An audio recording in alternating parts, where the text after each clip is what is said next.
pakiramdam? Masaya po, naraos po namin and masaya kami na mapasama sa mga grand finalists. It's an honor and sobrang laki, ano na po, ang layo-layo na po nung Oo. narating namin Sa tagal nung singgaling. Yes po. Umabot kami sa dulo and ang pinaka-importante, nakatulong kami sa Bida Fish Eye namin. So yun nga po, maraming salamat din Singgaling also for giving us this opportunity also na makatulong po sa ako. How was your singling journey so far? Masaya ang journey ko sa Singgaling. Excited ako lagi. Kasi nung bata pa lang ako, mahilig na ako kumanta. So, first time kong kumanta sa TV, sa Singgaling, nagbigay ng chance sa akin na magbigay ng opportunity na kumanta sa TV. So, masaya siya. Sobrang para akong kumain ng masarap na adobo. Yung kailangan, pag habang tumatagal, sumasarap siya. So, 1 year din ng journey. Personal choice mo yung kanta mo? Banal na Asa? Binigay po namin yung choice na yun. Bali po, 10 kanta po ang binigay po sa amin. Binigay po namin sa prod, pero sila po ang Namili. Actually, yung Banal na Aso sa Tungkabay, hindi ko siya kinakanta.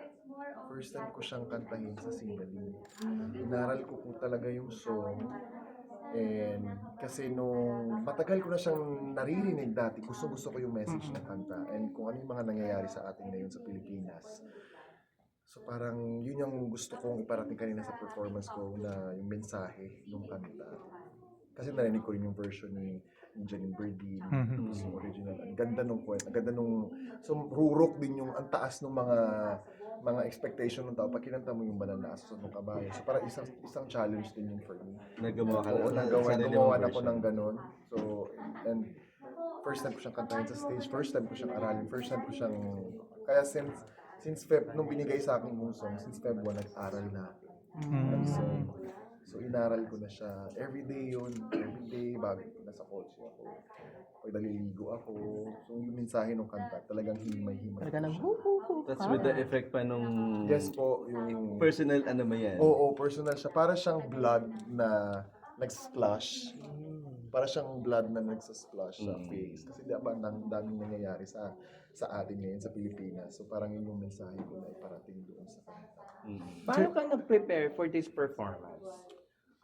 Nag-prepare ako, bumalik ako sa teacher ko. So, nagpa-voice coach ako sa mga songs ko. Nag-prepare ako, also nag-ask ako ng help sa mga friends ko na mga nag-singer din na kumakanta. So, ano bang ganito? Ano ba yung ganito? Tapos nagbigay sila, sobrang thankful din ako sa mga friends ko dahil nung kailangan ko ng tulong, nandyan sila. So, tinulungan din ako ng voice teacher ko. Yung inaral ko yung song, nire-rehearse ko siya, minemorize ko yung mga kanta, pati yung mga songs na kanina dun sa ano. But yeah. So, Guys, one last question. Medyo special yung moment na nakita ko na your family is also here, yung kapatid mo. Opo. How does that feel na parang, you know, you might have not met for like a couple of years, but when you needed support, they're here and they're present. Yung mga kapatid ko. Masaya ako lagi namang masaya ako na nandyan sila palagi para sa akin. Na pag masaya ako, malungkot. Kasi parang for me, family is family. So yun ang pinaka top of my list. Parang kailangan natin yung family. So every time pag meron naman ako mga ginagawang production, sumusuporta sila all the way yan sila yung family ko. And bilang yung childhood din namin, hindi rin kami ganun ka close. Close naman pero hindi ganun ka family oriented kasi yung family ko dati. So parang ngayon ginagawa namin, kinifix namin yung ganung na gusto namin bonded kami together kung mayroong mga occasions or kung mayroong mga birthdays or anything. So kailangan meron kaming chance na magkasama together. So I'm always happy with my family. Thank you so much. Congratulations. Congratulations, sir. Thank you.